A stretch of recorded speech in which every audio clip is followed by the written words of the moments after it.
Hey everybody, welcome to Mystifying Miracles. Today the story involves a young 18-year-old boy who happened to be in the Gulf War back in the 90s. And I'm going to talk about the miracle that occurred while he was over there. So stay tuned and I'm going to talk about it.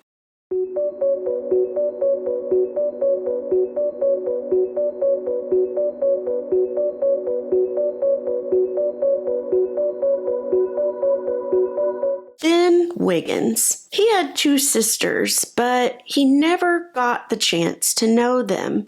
One died at birth, and the other tragically passed away at the age of 2. Therefore, Ben Wiggins grew up an only child, and his whole life, pretty much, he was aware of the toll that took on his folks, and just the hole that it left in them, having lost 2 children. When Ben finally got to be 16 and he could drive, he remembers telling his folks not to worry, that he was always going to be around. And at 18, Ben enlisted into the U.S. Army. It was pretty much right after he enlisted, that's when the Gulf War began. And Ben, he was placed on the front lines. Obviously, this was so scary for his folks back home, and they would pray constantly, pretty much 24/7, just that God would protect their boy and bring him back home safely. Every night, his mother, Sarah,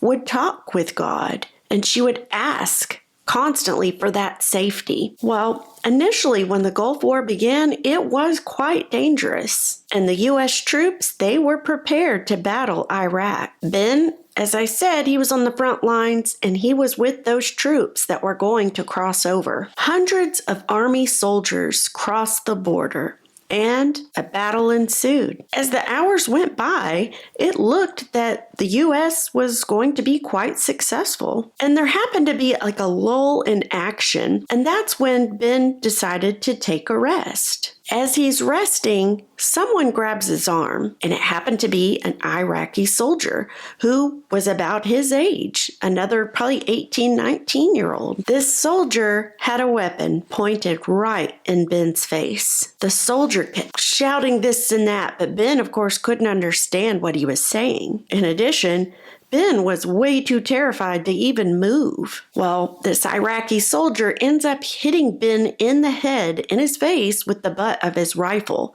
And he then points in the opposite direction of where Ben's squad was. Ben thinks for a split second, maybe I can yell for help, but he decides against it. So he begins walking in the direction that soldier was pointing.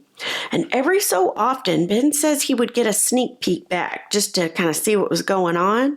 And during those little peeks, he said that he could see his squad, and they didn't seem to notice that Ben had disappeared. He knew that he was on his own, and he was marching into enemy territory. Ben says he was ordered up on a hill, and it was like this desert bluff, and that's where they stopped. He remembers his mouth feeling so dry. He just wished he had some water. And he said his heart, it felt as though it had dropped into his stomach. The soldier was still shouting, and of course Ben has no idea what he's wanting. The Iraqi soldier begins kicking Ben over and over while he's pointing towards the sand, almost as if to say, get down on the ground. So Ben lowers himself onto the sand and does that. He finds himself prone position right on the sand, his stomach, and he can barely move. That's when Ben he remembers thinking in his mind as he's chatting with God, and he says, well, this is it, God. I'm not going to make it out without a miracle. And as he's laying there, and he's still being kicked, he says memories flooded his mind, happy times, things like prom, growing up as a kid, certain happy moments were just flashing through his mind. He then began to picture his parents. And he pictured them back home, just praying for him every day because they said that they would. And that's when Ben's prayer, it shifts focus and he begins to say, God, please let my mother know that I'm in danger. That way she can pray for me. Meanwhile, in Austin, Texas, just moments earlier to this happening to Ben in Iraq, Sarah Wiggins, his mother, awakens in the middle of the night, and she begins screaming. She wakes up her husband next to her. His name was Al, and she tells them, "I think Ben is in trouble." Al tries to calm his wife, letting her know that, look, maybe it was a bad dream or something. There's no way you can know if Ben was in trouble. But she couldn't be calmed, and she lets her husband know. She says, "No, you don't understand. I prayed for God to let me know if our son was ever in trouble before he ever left." Al and Sarah decide to pray. They join hands and they begin to pray. And they ask just for divine help, divine intervention if Ben, their son, was in any kind of trouble. Meanwhile, back in Kuwait, Ben says he heard a voice in his ear. And the voice said, "Don't worry. You are not going to die today. God is with you." Ben's, he's still on the sand, still getting beat up. And he looks around and he sees it's only him and that Iraqi soldier.